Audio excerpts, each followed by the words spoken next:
Now we're at the headquarters of the Kenya Pipeline Company, and I'm just about to meet the managing director, Bwana Joe Sang. I'm told he has a busy day and a busy schedule. In fact, before even getting here, he's normally up and about already and has done his runs or what have you. So he's a man of the track. So let's think this is him actually arriving. Let's hear from him, and let me just receive him. It's good to see you. Asante for having us.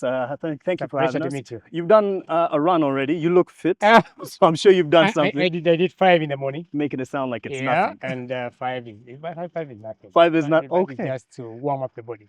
He's a man on the track. But today we're going to take the tracks into his itinerary. So, I mean, you could talk me through your day, when it starts and how it looks from So the an ideal beginning. day starts at about 7 o'clock. Okay. That's when we get to the office. Yeah. And I do the run. I do it early morning, around 4:30. So that means you're up probably what, 4? 4:30. That saying is No wonder you're looking huh? all. Yes, yes, yes. You've already started building the nation. Yeah, so we try to do it 3 days a week. Yeah.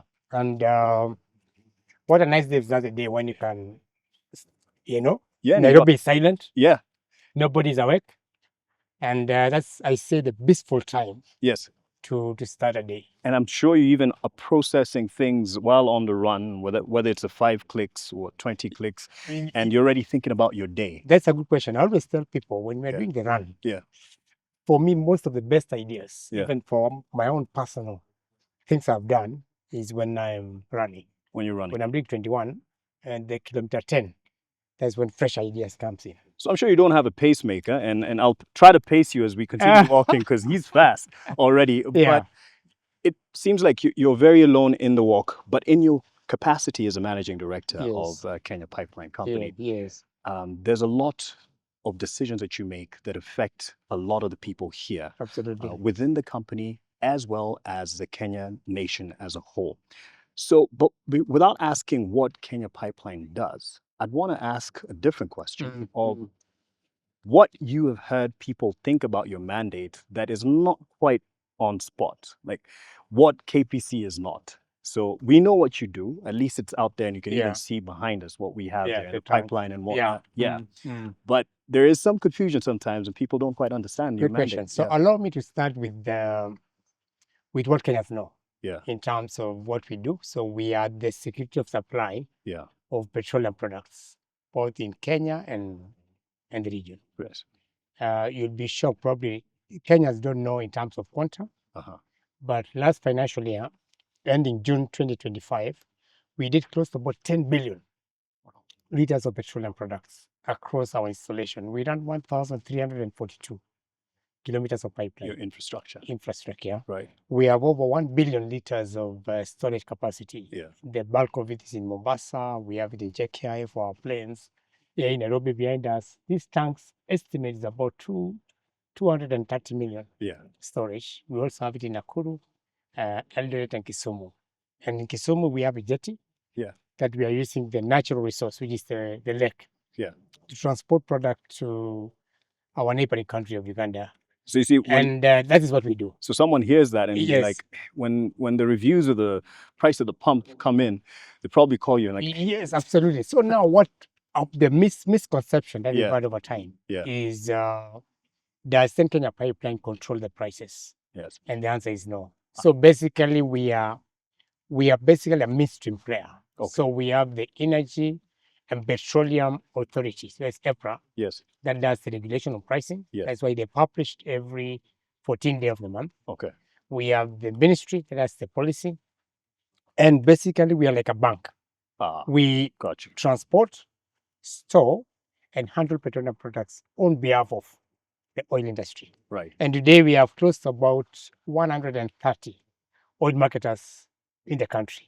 And there's also the works that not many people know about, and that is the fiber optic. And also, so that's on the petroleum side. As I said, we're like a bank, we are a trust. True. So we hold it on behalf of the industry. Right. We've diversified the business, and along our pipeline, we've played the fiber optic. Okay. Yeah, we call it the dark fiber. And it's also giving us some revenue stream. Initially, it's called the dark fiber, but now we're in the process of commercializing it. In terms of what it means is you are putting in active equipment in it to then be able to light it and even get more more customers, the telcos mainly, Mm-hmm. to be able to take it the last mile, which is the end consumer. Okay. That is going to be big for us in terms of into the future. Yes. So the other thing probably which Kenyans need to know about the Kenya pipeline is our CSR arm. We do support students who are enabled differently. Okay. A boy Okay. and a girl to go through school. Across the country. Across the country. So we sponsor 94 students. Okay. 47 boys and 47 girls. This is something we've done it for the last 8 years. And in total, we've supported close to about 800 students to go through school. So you're shaping. So we are paying their school fees. Yeah. We are paying for their upkeep in school. We do shopping for them, uniforms, etc., etc. And the beauty about it is we partnered with the National Councils of Disabilities to be able to help us in terms of selection process. Wow. So and I'll tell you, we touch each and every part of our republic. So let's talk about in what you've done in touching the lives in the republic, the things that you consider as key successes over the past couple of years, before we look into the future a bit deeper. Good question. So the first one is, I'll say we are among the top commercial enterprises of government in terms of paying taxes and dividends. In the last close to 5 years, we paid close to over 40 billion in dividends and taxes for our nation. Okay. That's number one. Number two, we've consistently delivered great performance in terms of profitability year on year, double digit for the last 4-5 years now. Okay. And you'll see this in the information coming out in the prospectus. Yes. The last 3 years specifically, we've been able to grow this business year on year. The last financial year, we were able to grow it from the previous financial year from 10 billion shillings before tax to close to about 13 billion. So I'll say it's a business that is growing consistently. Yeah. And the other big thing is we were actually nominated as the company of the year. Well done. 2025. Well done. Yeah, in terms of leadership, in terms of what Kenyan view us. And from a leadership metrics, we are peers now with companies like Safaricom, EMBL, the KCBs of this world, and the future is bright. Must be a lot of pressure on you, Joe. But I must say, well done in terms of that achievement under your leadership. When someone listening to this might say, well, you guys are doing well enough. So why in the future, why are we transitioning into privatization? Aren't you doing well enough? Because there's that conception. That question always comes. And I've had many people ask that question. Yeah. And if you go back to the basics of why the government is doing this, is the government is looking to deepen the financial markets. Okay. It's looking to give a size of this company to Kenyans. Yes. So we are going through a process called the IPO, which is the initial public offering. You're allowing Kenyans to own a stake and shape the future of this company. We've seen successful companies that have listed before. Safaricom was the last one in 2008. KenGen did about 30% listing. Yeah. And as you're aware, where Safaricom was in 2008 yes. and where it is today, I'll tell you the government is able even to collect more in terms of dividends. One of the big advantages of listing is the speed to market, the speed of government, as you know. Yes. You know, getting budget approvals. Yes. Being able to reach to our customers. Once you are private, the decision-making ends at the board. So you'll then be able to move quickly to market and take advantage of opportunities. Right. So there's a lot Kenyans will stand to gain in terms of ensuring that this company remains consistently profitable. Yes. And more importantly, we'll then be able then to have a stake. You and I will have a chance to buy into it. And the person watching. And there's a lot of questions. As you would imagine, change is normally received with a lot of questions, apprehension. And much as there's a lot of good change to come, some would fear that there's some changes that would be disruptive. As a MD, would you talk about the non-negotiables in terms of what doesn't change in your operations for Kenya Pipeline Company? Yeah, good question. I think the big one that will not change is our mandate. Okay. We'll continue being the engine of energy within the region in terms of security of supply. And I'll give you a statistics which I'd like to share. Yeah. And people probably Kenyans don't know this. By having a pipeline, say, from Mombasa to Nairobi, we are basically removing over 30,000 trucks off the road. Okay. Just imagine how our roads would be if Kenya Pipeline were not in existence. Mhm. Well, basically, Mombasa Road, you'd be seeing Trucks. close to about every 2 minutes, you're seeing a truck. Mhm. So accidents, Yes. it would be a mess.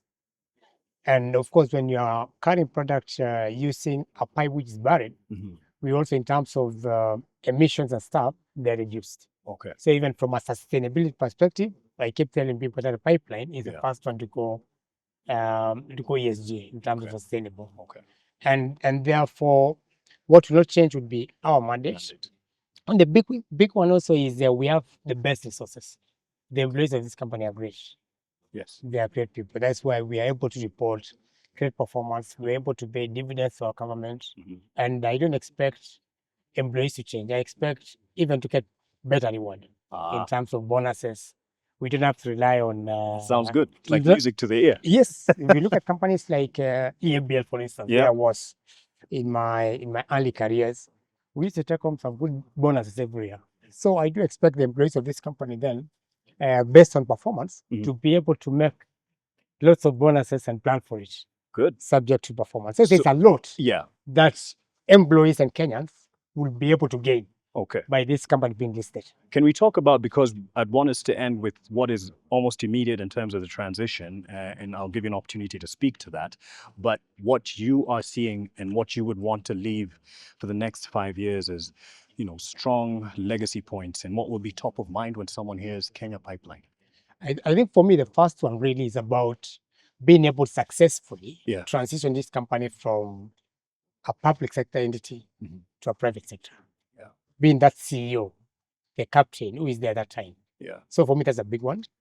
In the next 5 years, I see this company being very successful business in terms of diversification. We'll have presence in Uganda, in Rwanda. Mhm. We'll have a trading hub in Mombasa to serve the larger, close to about over 10 countries Yeah. in the larger East Africa region. We'll do a pipeline all the way from Eldoret towards the DRC. Mhm. So we'll be able to sweat the assets of this great company, Mhm. and to be able then to give value in terms of more dividends Yeah. to the shareholders. So I see a very, very successful business, almost competing with Safaricom in the next 5-10 years. And for me, the legacy is to leave this business a better business. Mhm. It is better now than when I found it, Mhm. but I think that more strategically, it would be a very, very successful Kenyan business. Yeah. To be able then to deliver value for the shareholders. And even the impact that it will have on lives, and even in the daily, touch points within my Mwananchi's life of the public transport that he uses, the services that he uses in terms of the price of electricity and what have you. There's a lot that we can look forward to that would trickle down. Absolutely. Give an opportunity, because this is really almost immediate, the initial public offering that you're talking about. Yes. And, decisions are being made, and we're at a very critical point. The reassurance that you'd give to all the stakeholders watching this particular process as it comes up. It's a lot of weight on your shoulders. Absolutely. But what's the reassurance? I think for me, this is a great opportunity for Kenyans. Yeah. It's too big to miss out. You want to be part of the journey. You want to be part of this great company. Mm-hmm. That it could be you're buying 10 shares, 100 shares, 1,000 shares. But I would like to encourage Kenyans to be part of it. Okay. You need to be part of the success, which is about to unfold. Mm-hmm. And my plea to Kenyans, take advantage of this window, participate in the initial public offering that will be coming up in the next few days. This is a window you don't want to miss out. And I don't want to take any more of your time, because you have a lot of decisions to make. I believe there's even a big meeting tomorrow, a lot of critical decisions to come. Absolutely. Wishing you wisdom, and you have your work cut out for you. Thank you very much. Thank you for coming. No, thank you for having us. And I hope you'll invest. And I hope I'll also probably find the energy to meet you on the tracks. On the track and the golf course as well. Yes. Thank you. Thank you very much. Sasa. Appreciate it. Have a good day, sir. Okay. And all the best. Cheers. Asante sana. Okay. Thank you. Bye-bye. Thank you. Have a good See day. you. All right. Okay. And there it is, inside the decision, our first conversation. And this will continue, just to give you the insight